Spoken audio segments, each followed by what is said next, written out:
This work is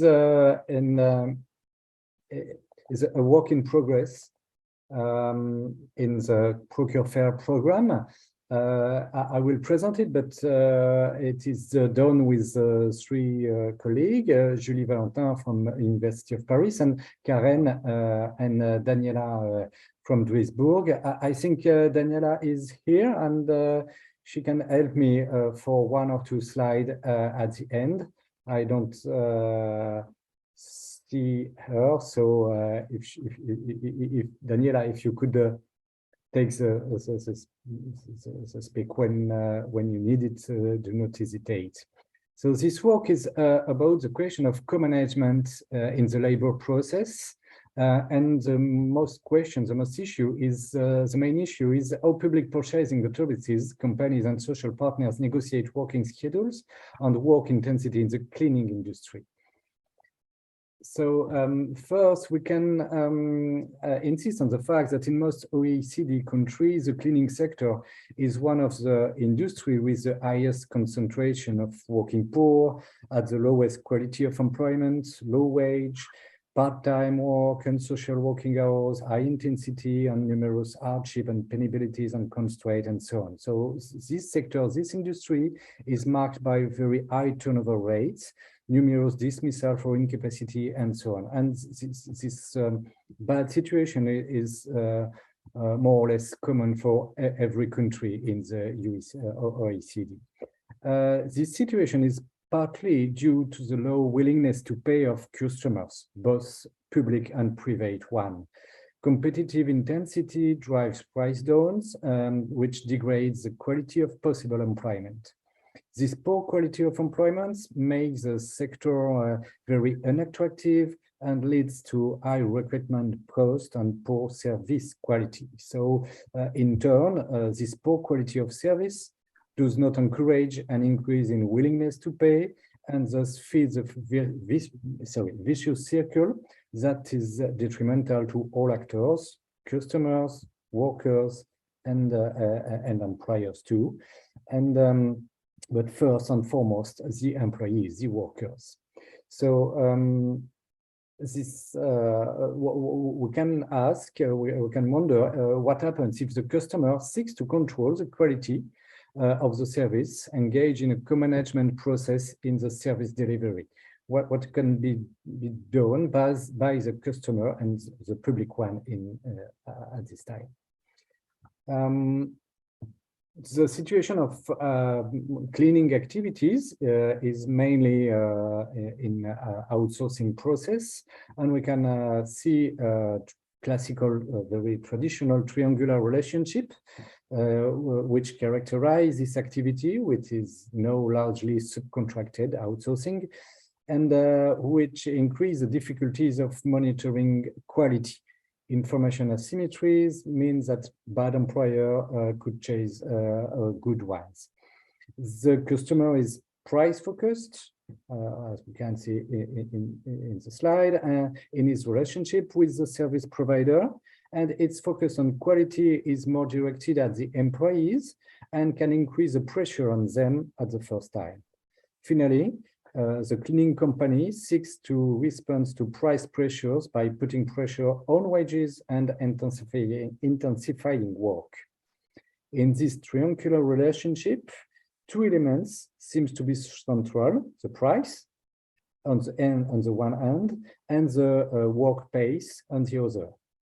These two elements determine in a way both the quality of the wage of the job, wage and pace, and the quality of the service, number of possible hours of work, and the pace of work. In this context of an outsourced service relationships, the customer was clearly abandoned his role as employer, retains a major influence on the organization of the work, and in particular on the working pace and working hours. Customers' preference and pressure might have a de facto impact on work organization, workload, and on working time in the contracted companies. They can ask for day cleaning, for daytime cleaning, for example. That is the typical case. In a sense, public purchasers are able to co-manage the work process. And our presentation analyzes efforts of social partner organization and public purchaser to co-manage, to try to co-manage the labor process in contract cleanings, for example, by defining maximum workloads, working pace, or supporting daytime cleaning.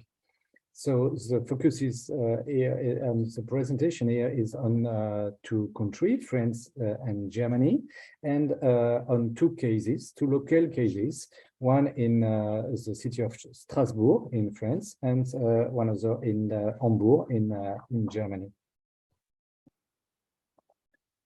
And these two cases today reveal different approaches, and because they made it possible to question the practice of public purchaser through interviews with the various stakeholders, public authorities, public purchaser, contractor companies, employees, and sometimes external experts, as we can see after.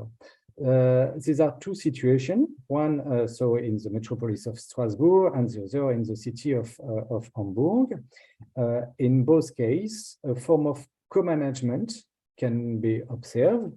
A kind of co-management is designed and implemented and was presented to us by the actors in the sector as good practice. It is important to remember that for the Strasbourg case, because it is, as we will see, it's not really a very good practice, but it is presented as one, like a good practice. However, they reveal quite different approaches in practice. The city of Strasbourg in France seems to focus on the search of the right price and leads, as we showed, to something we can call a low road, because it fails to improve working condition and job quality. Whereas in the case of Hamburg, the social partners managed to develop a strategy of cooperation that can be linked to a form of corporatism light, as we will see after. The starting point is quite close for the two cities, for the two cases. In both cities, we can find three main aspects, three main things. The first one is that maintenance, cleaning is subcontracted and part of a triangular relationship. So it's a basic situation. The second common situation is that the client itself refers to a plurality of actors with different objectives, with different aims. The purchasing authority is focused mainly on price, while the user of the buildings could be attached more importance to the quality of the service. So we can find that we have not only one customer, but two parts of the customer and a plural actor at this part. François, yes. I'm sorry, it's 5 minutes left. Yes, sorry. And third, both cities seek to participate in the management of the service relationship by focusing on working hours and on pace.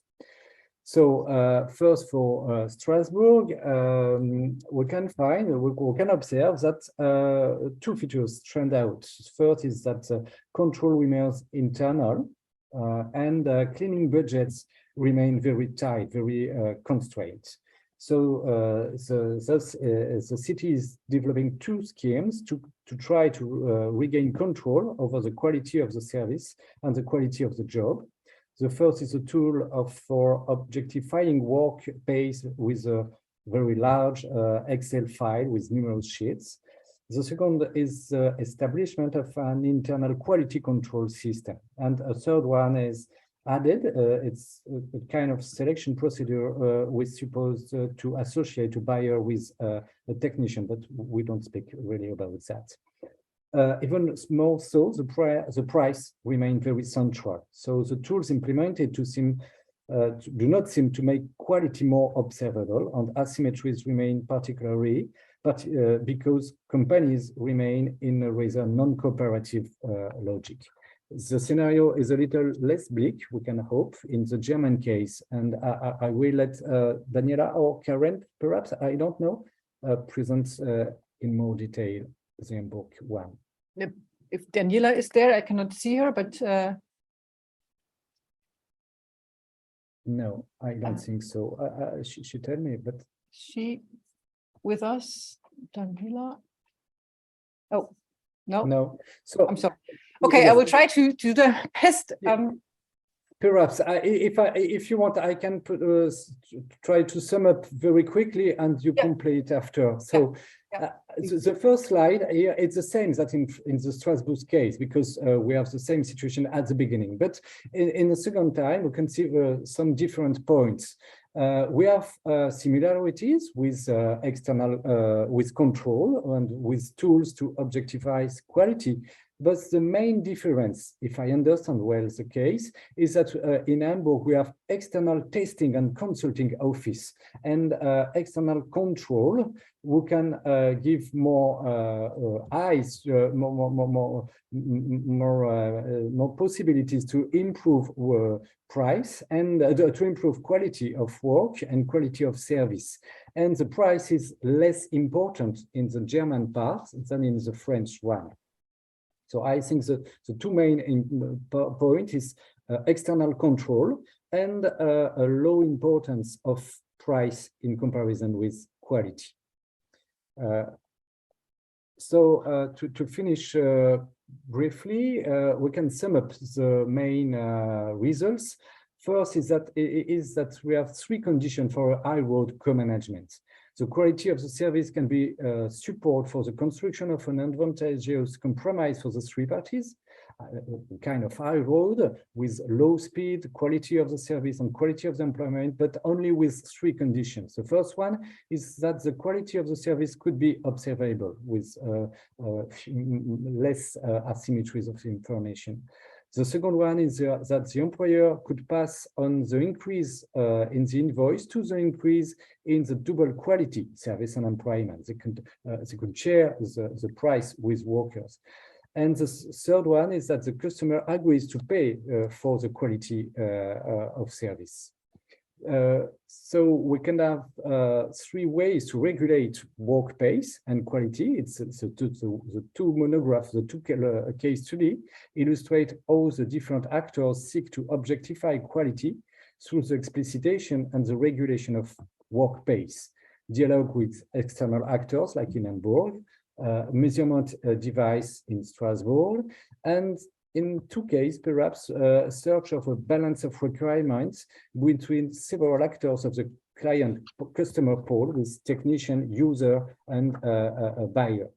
And for the last slide, we could insist on the final impact of the willingness to pay. Because the two local case today shows that public contractors seek to verify the impact on employees. The emphasis on the pace of production gives hope to the impact on employees can be verified by controlling the quality of the service, like in Strasbourg, but in Hamburg, they add the direct external controls on wages and working conditions. The two local cases today differ on the flexibility of willingness to pay, and it is the quite easy or traditional conclusion. But when in Hamburg they accept to increase the price, they could find an high road sequence. Like in the other hand, in Strasbourg, focus on the price do not enable the city to really play a good role as a good provider, a good tender for good procurement, and the situation of the workers stay in a very bad way. Thank you. Sorry if I take too much time, and sorry for my English. Yes. Thank you very much, François. Could you take down the presentation so we can see you and perhaps the other? Yeah. Yes, thank you. Great. Yes. So you see that things are getting complicated if you delve into the depths of these public procurement practices, not just laws. Yeah. Do you have questions or comments?